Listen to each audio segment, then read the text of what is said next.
Well, hello there, everyone. James Hilliard back with you. Another PCS podcast. Glad to have you all joining us for this conversation. We're going to be talking about security. We're going to be touching on storage technologies, and we're going to be talking a little golf. And I'll kind of tie things in for all of you here in just a moment. On the security front, our tech talk, I want to introduce three gentlemen to you all that are going to be joining the conversation. Joe Vidal is with us from HPE, the Green Lake Chief Technologist. Glad to have him here. Todd Painter is also on board. He is the Director of Strategic Accounts at PCS. And Anthony Iovino is also with us, the Chief Revenue Officer at PCS.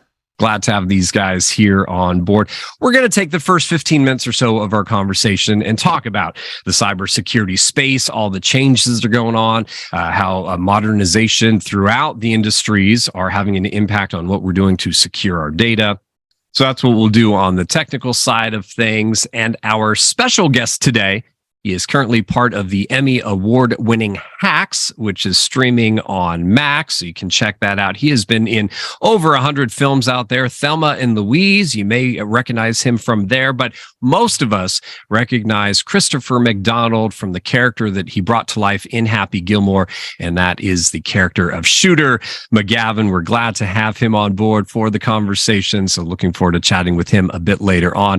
But first off, we're going to get into the technical part of the conversation. And Joe, I want to turn things over and start with you and really just kind of get a state of where we're at, right?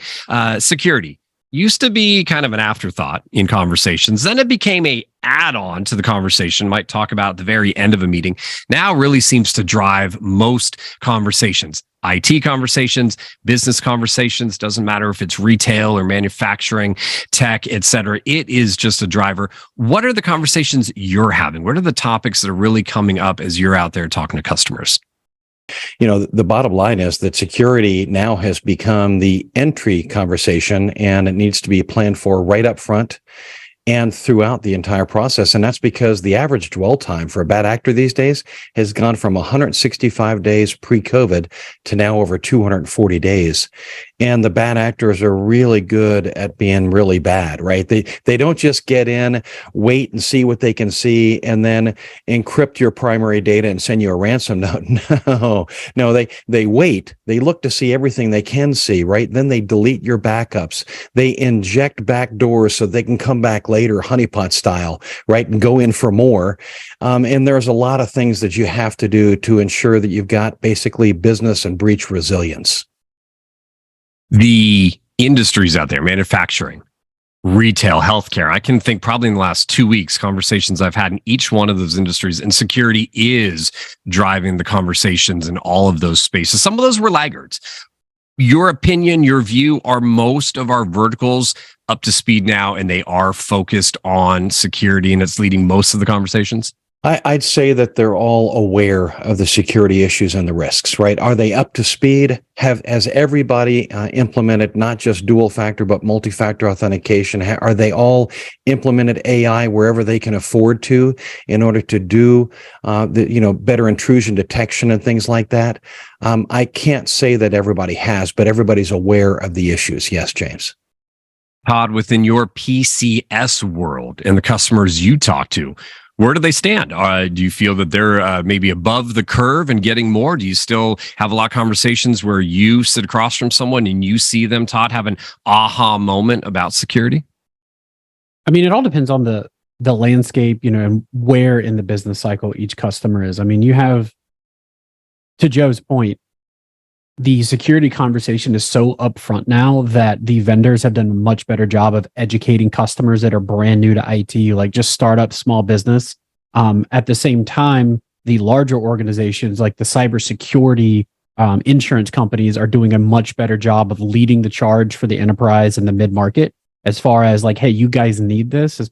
Like 4 or 5 years ago, it was the other way. It was the OEMs like HPE going to the customer and be like, hey, this is the cost of security. This is what you need to be thinking about. Now it seems like everything is kind of coming together where everyone's finally almost on the same page. There's still about 6 months of, lag time between something new and customers getting their hands on it, but it's much better than it used to be.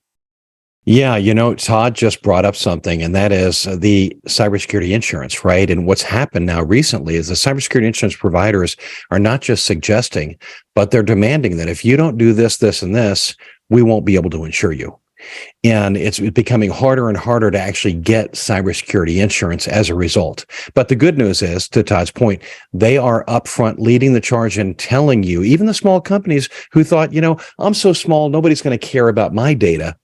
Wrong, right? Everybody needs to care. And the cybersecurity insurance providers are certainly making that front and center. Care about your data, and maybe even care about that you are doing business with a bigger fish out there. So they might want to use you as that entry point, right? That's right. They could be the back door, right? I mean, let's face it. So many major, large, orange-colored retailer, right, was breached because of not a direct breach, but one of their partners was business partner was breached. Same thing with Honeywell. So there's a lot of these are because the companies that you're doing business with, that your infrastructure is connected to, or your application stacks are connected to, are breached, and that puts you at risk. Todd, you brought up, you said trying to kind of keep up with where things are at. The conversation, at least the conversations I have, are never around stopping all. It's reducing the risk. It's reducing the breach opportunities, but understanding that things will happen. So we do have to make sure that we have backups out there, and backups that we are actually, able to be utilized. So what are a few of the things that you're advising as you're talking to folks out there that really should be top of mind, again, to, in this current market, reduce our risk? So, I mean, to Joe's point again, like it's say in a different way, there's two types of customers. There's those that have been breached and those that will be breached. And that's the way the market is finally starting to adapt. We're getting less and less of the customer that is like, oh, it's never going to be me. But I think a lot of the focus in the industry is coming toward like the different attack vectors and also the threat intelligence behind the products that you're buying. And that's kind of changing the conversation a little bit, because when you come in there and be like, I'm a brand new startup, I have this great, proprietary twist on cybersecurity, whether it's in the storage, ransomware, or whatever, it doesn't matter if you don't have the threat intelligence behind it. And right now, the market is only the big players like HPE have the organizations to stay on top of it when you're outside of the three-letter agencies. That's right. Joe, give us a little insight into what then is being done, again, on that HPE front to provide that intelligence so people can manage their security posture, ultimately manage their data, secure their data. Absolutely, James, and Todd's spot on, right? So it's not just tools, right? But obviously we do have a great set of AI or artificial intelligence driven tools that do better intrusion detection, right? Bring down that intrusion detection to minutes instead of hours or months, right? And more importantly, creating that air-gapped, immutable data backup copy, right? That allows you to have a hidden copy of your data that's immutable, but more importantly, air-gapped, so that the bad actors, when they do get in, to Todd's point, it's not a question of if, it's when, right? When they do get in, they can't see that backup, so that's not something they can touch. And then you have to make sure that it's clean, it's immutable. You're constantly checking that backup for any fingerprints of bad actors that have maybe injected a backdoor in there without you knowing it, right? So yes, the tools to do all that, AI, stay ahead of it, and then also making sure that you're staying within compliance, right? So compliance tools and automation there on that front as well. Sprawl is a 6-letter word. But for a lot of folks, it's one of those other words that causes a lot of concern. Is there a security sprawl out there? Is there some type of security fatigue as well? Because this has taken up so much IT time now to try and protect our data, because the data is sprawling. I mean, I could just keep on going on with this sprawl idea. Are you seeing that? And is there some fatigue and teams, Todd, are really looking for ways to simplify how they approach security? I would say, I mean, everything drives OSI layer, right? There's 7 layers of the OSI, but we joke that there's layer 8 and layer 9, like money and politics, right? And the money, the budget conversation is really what's driving that fatigue, because if you've got an unlimited budget, you can have an unlimited amount of security products. But when you don't, you really got to find the products that do as much as they can to eliminate, you having 50 products, you have one, right? that drives the budget, that drives your security premise. And that's the sprawl that I'm seeing. That is the biggest fatigue is we don't have the budget to buy all these things. So we need to buy the few things that cover the most landscape as possible. And storage on honestly in ransomware has become the like number one conversation we're having, because if it's no longer when, like if I get breached, it's when, well, how about I get breached and I roll back to a point that I know that I'm not breached, business as usual, then remediate. Because instead of attacking the nebulous, I don't know what's going to happen, prepare for anything, it's, well, my backups are good. They're never not going to be good. We're going to make sure they're good. Like number one investment in that. And then once we get breached, identify, pinpoint target, move on. Yeah, so I think Todd's absolutely right. Right, I mean, when you have to create or you bet on that immutable backup copy that you have, but you can roll back and understand if the bad actors have been in there for 240 days, you can't just automatically roll back to the copy 30 seconds before you think you were breached, or 30 seconds before you got that email and your data was encrypted. You have to roll back as far as you can, right? To know that hopefully there's not a backdoor already injected there, or you roll back and then you do that detection and intrusion detection and looking through your data with a fine-tooth comb to ensure there's not a backdoor still left in there, right? Because that's the first thing they do when they get in. But the bottom line is that Precision Group and HPE can actually design and deliver that cloud-adjacent storage solution, right? And deliver, because in today's digital economy, data's king, right? And it has the most extreme value, and it can put you out of business if you lose that data or your customers can no longer trust you. Todd, do me a quick walkthrough. I come to you, new customer. I say, hey, I've got these concerns. We start talking to each other, and you really want to learn more about, all right, well, James, let's find out where you are in terms of your security posture. Well, what do you walk me through? What's that kind of process early on look like? I mean, it all depends on where in the organization the conversation starts, whether it's the CISO, whether it's the CTO, whether it's, an entry level or just like a security engineer with hands on the keyboard. But I almost always come back to, let's talk about your risk register. Let's talk about, have you started that conversation? Do you know what your landscape is? Do you know your business risks? And like, have you done your asset classification? And if that hasn't happened, then it becomes this nebulous of, well, I guess we have to do the basics that every organization does, which is edge, right? Which is endpoint. And then you get into the ransomware, like firewall, like those type of things. But it really does matter for that, essentially that spreadsheet of your assets and how you protect them. And then that's a long conversation. We could spend hours going through the dozens and dozens and dozens of like NIST controls that we would have to implement. But that's the first one. Well, we know that those conversations could continue for hours, and what we'll do, folks, is give you some contact information at the end, so you can reach out to the PCS team. But we're going to reach out to Anthony right now, mix him into the conversation. And, Anthony, we've talked a little bit. There's some of the fatigue out there. There's so many things to consider around the security front right now. Let's talk about partnership and how important it is to have a partner like PCS that also has a great partnership with the HPEs of the world to really be able to bring so much to bear for customers out there to keep them at least a little bit above the water, right, in terms of their security posture and approach. Thanks, James. And I do want to stick to the theme of our esteemed guest, Mr. McDonald, joining us shortly. So I'll try to phrase my response to be aligned with what I think he's going to be talking about in a few minutes here. So the first thing I'd say is I think, PCS and HPE, which is very important for all of our clients and prospects to understand, is that we're tied at the hip from a partnership perspective. And we all know that being tied at the hip, what does that mean? It's all in the hips, right? Everything we do it together. It's all in the hips, right? But to bring it back, we've been an HPE Gold partner for nearly a decade at this point, right? And with that comes a wealth of knowledge and experiences in designing and implementing and supporting HPE's, all of their portfolio products, not just security, but network, server, storage as well.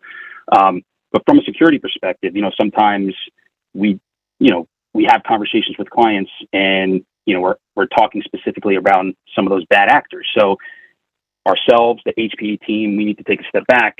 We need to look at those bad actors and say, just stay out of my way or you'll pay. Listen to what I say. I'm sorry, guys. The jokes are just going to keep coming. It's not going to end. But in terms of James, like you said, who it benefits. I think obviously it does benefit the HPE, account team, right? Because they know when we're involved with a customer, they're in good hands, right? Because 9 times out of 10, we get a call from a customer and, we sit in front of them, we're trying to understand the requirements, and we tell them, hey, sometimes we point out some of the things they did wrong, and they just look at us and say, what? I didn't break it. I was just testing its durability. So it's up to us to get back in there and help architect the right design, the right solution, and the right security posture for them. So, when the question comes up at the end of the day, who should you partner with when talking about HPE security products? I'm going to come back to you with a question. Did Grizzly Adams have a beard?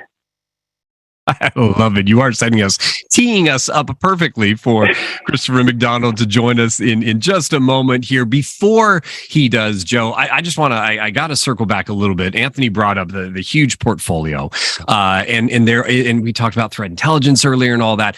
A few of the avenues of discovery that some of our customers would want to go down that path on the tech front to really learn what sets HPE apart in terms of storage and security these days.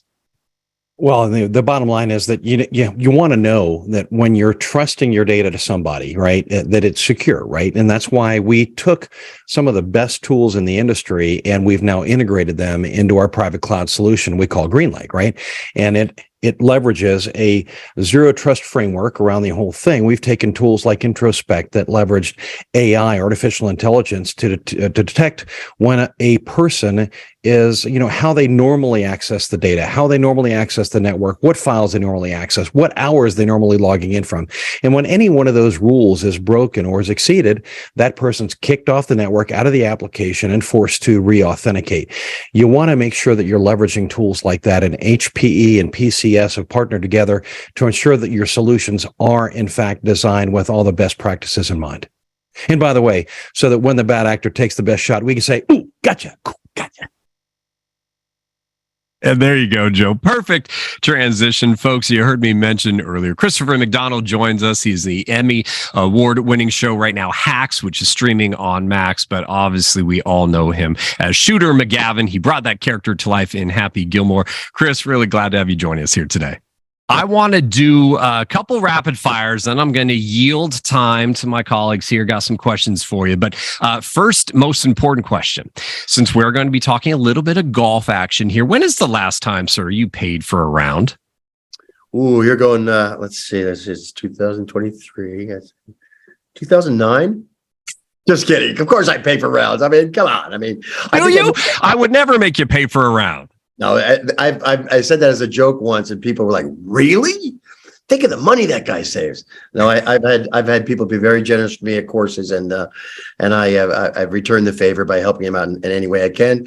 And but I do most of my golf these days. I got to tell you, it's for charity. It's for beating cancer. It's for kids that are sick. It's for all those kind of things that get overlooked in life. And it's one of the greatest way to get a bunch of people together and for a great cause and have a great time. So that's what absolutely. I do. Well, we do appreciate you out there doing that. Let me do a couple of rapid fires. Again, this is all golf related, and then I'm going to turn things over to Todd. All right, Chris, morning tea time, midday, or twilight? Morning. Hot dog at the turn, a sandwich that you packed yourself and brought with you, or a burger at the 19th? Hot dog at the turn. Best part of your game, pitching, putting, or driving? Putting. Walking a round or jumping in the cart? Cart. At this age, come on. Shorts or pants? Definitely pants. Classy. Titleist, Callaway, or PXG? PXG.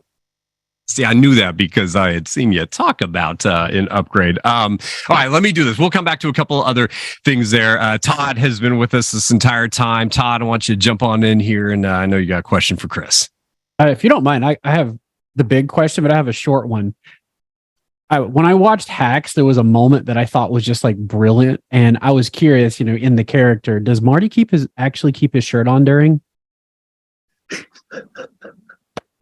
During the SEX act? Yes.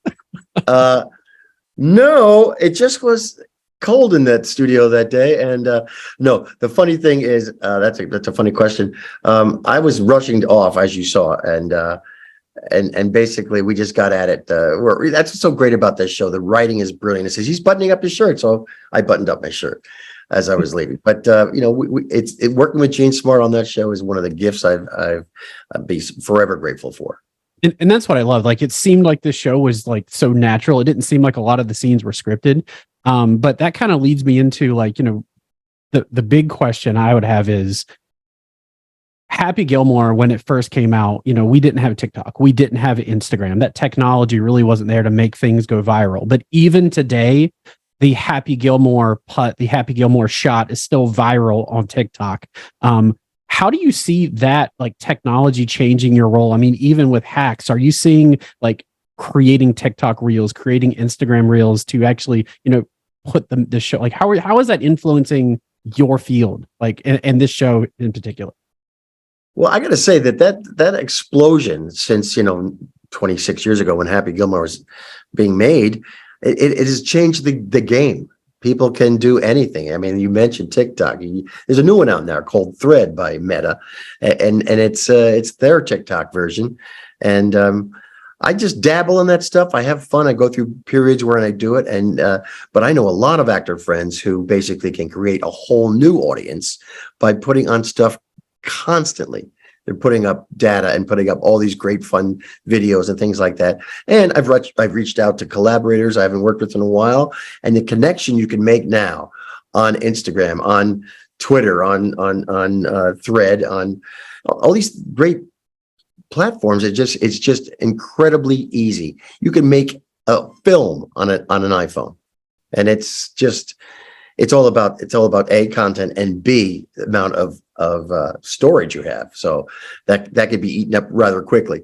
So I'm a big fan of it. I'm not great at it yet, but when I do delve into it, and I'm not working all the time, I enjoy the process and have made some pretty fun things. So it's all good. And Chris, that's the kind of positive side of technology, being able to get so much more in touch with your fans out there and distribute and raise some awareness of what you're doing. There's also a side of tech where a lot of people are trying to get the scoop on something. And so can you talk a little bit about how sets have changed? Do you guys find yourselves, you are required to put cell phones away and not take as many pictures and not do certain things to try and keep some security around the set so that things don't leak out and get out there?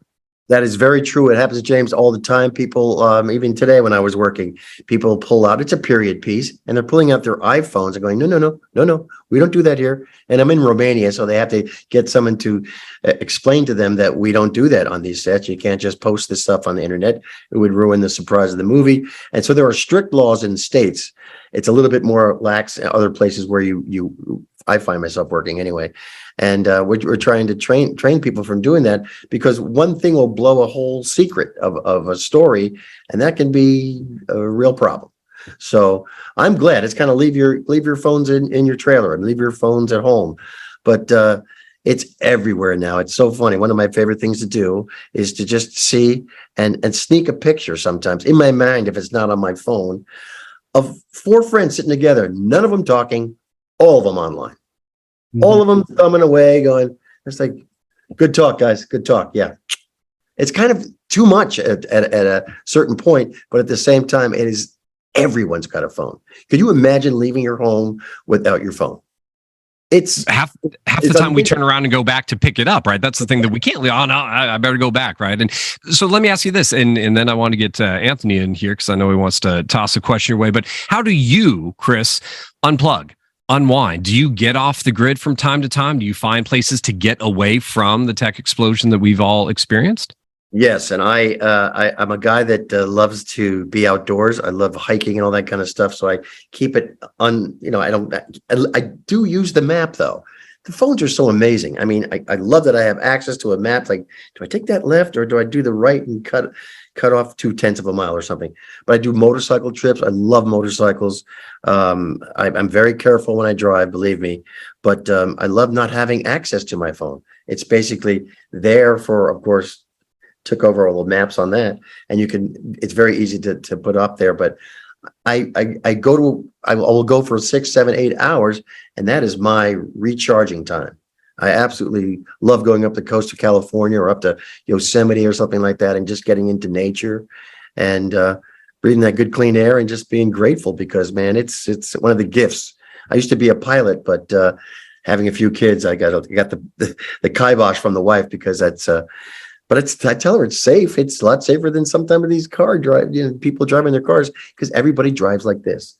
And that's the thing about motorcycle driving. You're driving along, but they got their phone right there. They're looking up like that. That's dangerous. Just dangerous for everybody. That's why there's a lot more accidents. But for the most part, to unwind, I'm a man who has to get out in nature and smell the grass, and just enjoy the life, see the birds, see the sunsets, all that stuff. So I love that. All righty, Anthony, jump on in here, sir. I'm here. Chris, it is a complete honor to meet you. You are in two of my favorite movies. One of them is Dirty Work. We can't talk about that on this podcast. Definitely not. The second one, though, is, I don't know if you can tell from my shirt, is Happy Gilmore. So yes, there it is. Two quick questions. All right, Anthony. You're around here I somewhere. love that. Someplace, so that's too funny. It's all in the hips. I see all in the hips there. It's very funny. It's all in the hips. So I just got two quick questions. The first one, and I'd love for you to answer that one first, and I'll ask my follow-up question later. But Sure. I just want to know about your experience on the set of Happy Gilmore. Again, being one of my favorite movies, you said before 1996, and that just blew my mind that it's been that long. But I would just love to understand your experience. What was it like working with, some of the folks on set? Walk us through it. Well, I got to say, I came late to the party. I had just done a film, and it was a really fun movie. I was with the dear Ray Liotta, he's passed, but and Peter Coyote, all that stuff in that area of Canada. And I ran into Dennis Dugan in the lobby and of the hotel, and he said, "We've been looking for you. You got to read this." So I read it, and I laughed. And I thought, that's really funny. But if I don't go home and see my kids, I'm the worst father on the planet. I've been up here for 11 weeks, and I'm thinking, this is terrible. Long story short is Dennis talked me into it, and I said, I will I'll just sit down with Adam. I laughed for 25 minutes, and I thought, I got to do this movie. He gets my funny bone. And he did a lot of the writing, of course, co-wrote it with Tim Hurley. And the very first day shooting, I had to do like grandma's house. So I had, the old preppy sweater on and everything. And the very famous line that everybody wants me to do is like, you're going to beat me at golf. You're in big trouble, pal. I eat pieces of like it for breakfast. And then he says, you eat that for breakfast? And I walked away and I said, no. And I had no comeback. So it was really, really frustrating. But they left that in. And I thought that was interesting, because later on it's written in that Shooter has some really good comebacks, because it's like, quit fraternizing with the help, Gilmore, just hit your ball if you can find it. Hi, Grandma. Things like that. 5-iron, huh? Okay, you're fired. Just really a joy to play. So many great actors, including the great Bob Barker scene, which was classic. But how about a glass of Shut the Hell Up? How funny is that? We got Ben Stiller there doing that. You got there's so many wonderful people, Canadian people. The guy that I can't remember his name right now. I'm thinking of it. He's the one who yelled out "jackass" all the time, and it was like, oh my God, the guy I hired. Oh man, he's a wonderful guy, and yet of course Carl Weathers, who did such a great job. Every time I looked at his hand with the fake wood coming out, I was like, are you kidding me? That's hysterical. Sandler killed it as usual, but it was an interesting thing. I lived off campus. They did promise me I could bring my kids to Vancouver where we were shooting, and I thought, great. And they put me in this really cool area. My son was playing Taekwondo across the street. Everything was great, but I never hung out with the group, so it was kind of worked in that way that I never got really, really tight with those guys while I was filming. We're friendly now, but we work in different circles with Adam, so he won't hire me for anything else. What the hell? I said, Adam, I can do it. I can do many, many hundreds of things.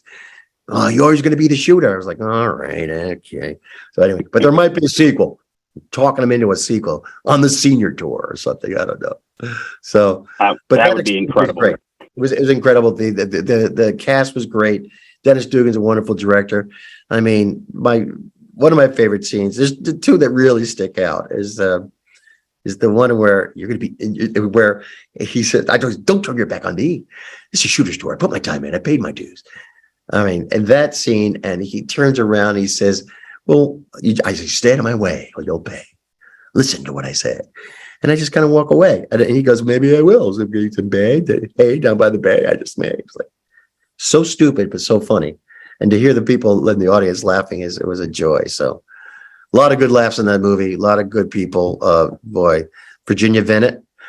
Oh, she was a beauty and a real delight to play off of. And I just so glad I decided to do that movie, and it worked out as well as it did, because I've done 150 other movies, but Happy Gilmore 99.9% of the time is like that's all the people want to talk about. So one of the best. So my thank you for that. It was incredible to hear. My follow-up question is, when you get back from Romania, want to go to Red Lobster? My treat. Yeah, that'd be great.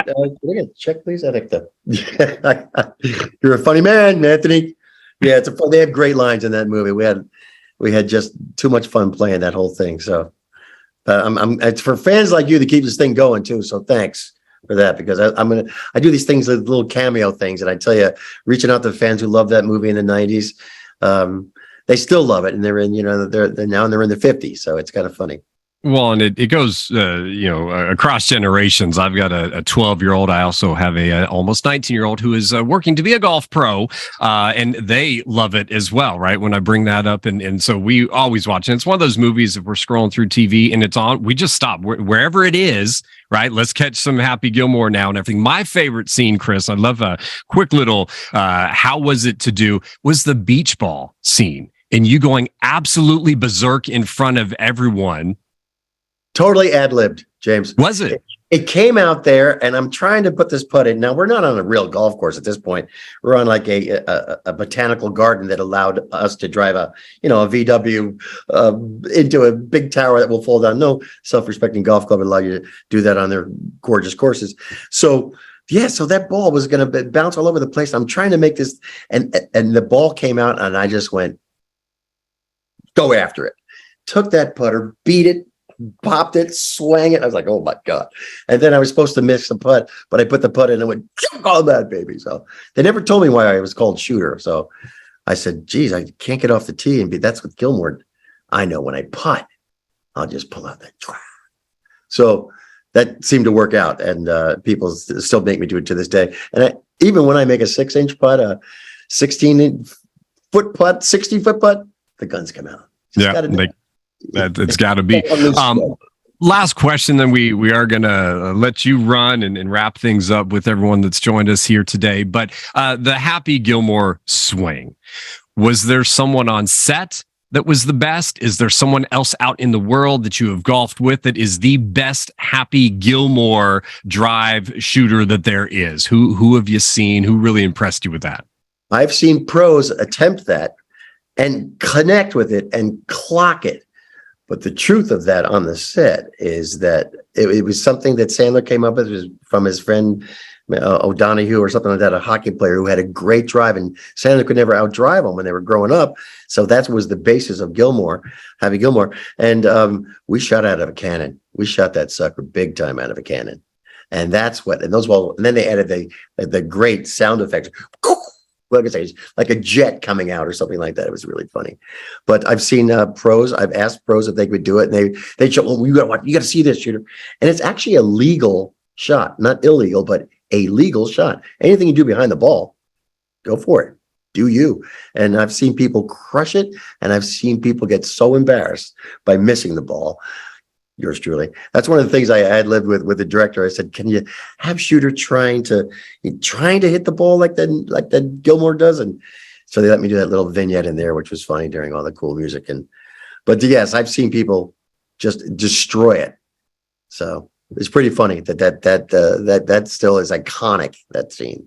It is. And that movie always will be. We appreciate you bringing Shooter to life. We also appreciate everything that you've done before and since. Again, I mentioned to folks, Hacks is out there. If they haven't watched that, Emmy Award winning, as Todd laid out there, just a great stream to watch now. It's on Max. So I think we're into season 2, right? So definitely, get your viewing on of Hacks out there. Chris, really appreciate your time today. Thank you, James, for having me. It was a pleasure, gentlemen. And I'll see you all the 9th grade at night. Yeah, a little secret of the pros, huh? Oh, and fellas, wear something nice. Have a great one. And folks, I want to thank all of you for joining us as well. We hope the conversation, one, you had some fun there with us and Chris, but also in terms of our tech talk, got you thinking about where you might stand in terms of security these days and storage and the importance that it plays for your company, not only today, but to continue to grow and move forward. If you want to continue those conversations with the PCS team, we encourage you to do so. Want to get you a phone number, 203-929-0000 there. It's 203-929-0000. And you can visit precisiongroup.com online to get more information. Obviously, if you're already in relationship with the PCS team, then reach out to your account teams and they'd be happy to talk with you. But really do appreciate you all taking time to join us with that. We'll wrap things up and we do look forward to talking to you all down the road.